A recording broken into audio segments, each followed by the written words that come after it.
In a serene little village nestled between rolling hills and lush green fields, there lived a boy named Rohan. The village was known for its simple way of life, with hardworking farmers, skilled craftsmen, and lively marketplaces filled with chatter and laughter. But Rohan was an exception. Unlike the other children, who rose early to help their families or study, Rohan had earned a reputation for his laziness. He was often found lying under the shade of a tree, staring at the clouds, dreaming of distant lands but taking no steps to reach them. Rohan's parents, worried about his future, constantly advised him to value time and work towards something meaningful. Life waits for no one. Rohan, his father would say, the days you waste today will never return. His friends, too, tried to motivate him, urging him to join their activities or help with village chores. But Rohan would shrug it off, saying, "What's the rush? There's always tomorrow." And so, the days turned into weeks, and the weeks into months. Rohan remained the same, a dreamer, but not a doer. One sunny morning, news spread through the village like wildfire. A wise old man named Mr. Gupta had arrived. Mr. Gupta was famous for his extraordinary wisdom and his ability to guide people toward solving their deepest problems. Villagers of all ages eagerly lined up to seek his advice, hoping to gain clarity in their lives. Rohan, curious but skeptical, overheard the commotion as he lazily strolled through the market.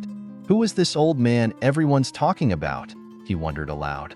His friend Ravi, who was rushing toward the banyan tree where Mr. Gupta Saturday called out, "You should come, Rohan. He's helping everyone understand life better." Rohan hesitated. Something about Mr. Gupta intrigued him. That afternoon, he decided to see for himself what all the fuss was about. Mr. Gupta sat cross-legged under a massive banyan tree, its roots curling into the earth like ancient fingers. He had a serene demeanor, his eyes reflecting the wisdom of years. Around him sat villagers, each pouring out their troubles and receiving thoughtful, tailored guidance in return. When the crowd dispersed, Rohan approached the old man hesitantly. He bowed respectfully and said, "Sir, I've heard about your wisdom. People say you can guide anyone. I don't know what I want from life, but I feel like I'm wasting it. Can you help me?" Mr. Gupta studied Rohan for a moment, his eyes kind but piercing. He reached into his bag and pulled out a small hourglass. Handing it to Rohan, he said, "This hourglass symbolizes time. Each grain of sand represents a precious moment of your life. Observe it carefully." Rohan turned the hourglass in his hands, watching the golden grains slip through the narrow passage from the top chamber to the bottom. "What does it mean?" he asked. Mr. Gupta smiled. "Imagine that every grain of sand is a wasted opportunity. Every time you procrastinate or indulge in idleness, another grain falls, never to return. Time is the most precious gift we have. My boy, it waits for no one. If you don't use it wisely, you'll wake up one day filled with regret." The words hit Rohan like a bolt of lightning. He had never thought of time in such a way. His heart felt heavy with the weight of the hourglass, as if it were filled not just with sand, but with the fragments of his own wasted moments. Determined to change, Rohan asked, "But how do I start? How can I value time and make the most of it?" Mr. Gupta's face lit up with a warm smile. "It begins with small steps," he said. "Set clear goals for yourself. Prioritize your tasks and break them into smaller, manageable pieces. Focus on completing one task at a time. Eliminate distractions and learn to manage your time effectively. Remember, success belongs to those who respect time." Rohan nodded, absorbing every word. He returned home with a newfound resolve. That night, he sat down with a piece of paper and made a list of things he wanted to accomplish. They were small, simple goals: waking up early, helping his parents with chores, studying for an hour each day. But for Rohan, it was a start. The next morning, for the first time in years, Rohan rose with the sun. He helped his father in the fields, surprising his parents with his newfound enthusiasm. He spent time reading and practicing skills he had neglected for years. Slowly but surely, Rohan began to shed his old habits. At first, it wasn't easy. The temptation to lie under the tree and daydream still lingered. But each time he felt the urge, He would pull out the hourglass Mr. Gupta had given him, watching the sand fall, and reminding himself of the old man's words. Over time, Rohan developed a routine. He organized his day into blocks of time, dedicating each block to a specific task.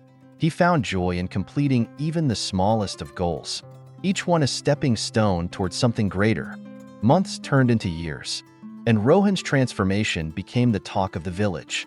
The once lazy and aimless boy had become a disciplined and driven young man. He pursued his passions, discovering a talent for carpentry that he had never explored before. His beautifully crafted furniture became highly sought after, not just in the village but in neighboring towns as well. But Rohan's journey wasn't just about personal success. He had also learned to value relationships. He spent quality time with his family, helping his parents and sharing laughter-filled evenings with them. He made amends with friends he had neglected and became a source of inspiration for others. As the years passed, Rohan began teaching younger villagers the importance of time. He organized workshops under the banyan tree, sharing the lessons he had learned from Mr. Gupta. Time is not just about accomplishing tasks, he would tell them. It's about cherishing the moments you have with the people you love. Every second is a treasure. The villagers, moved by his wisdom, adopted his teachings. The entire village thrived as people began to use their time effectively, nurturing their talents and strengthening their bonds with one another. When Rohan grew old, the village honored him for his remarkable transformation and the positive impact he had made on their lives. On his deathbed, surrounded by family and friends, he held the hourglass one last time. "This little gift changed my life," he said, his voice trembling but filled with gratitude. "It taught me that time is the greatest gift of all." After Rohan's passing, his story continued to inspire generations. The villagers built a small memorial under the banyan tree, inscribing it with the words, "Time is the most precious gift. Cherish it, for it shapes your destiny." And so, the legacy of Mr. Gupta's wisdom and Rohan's transformation lived on, reminding everyone that with the right mindset, it is never too late to change and make the most of life.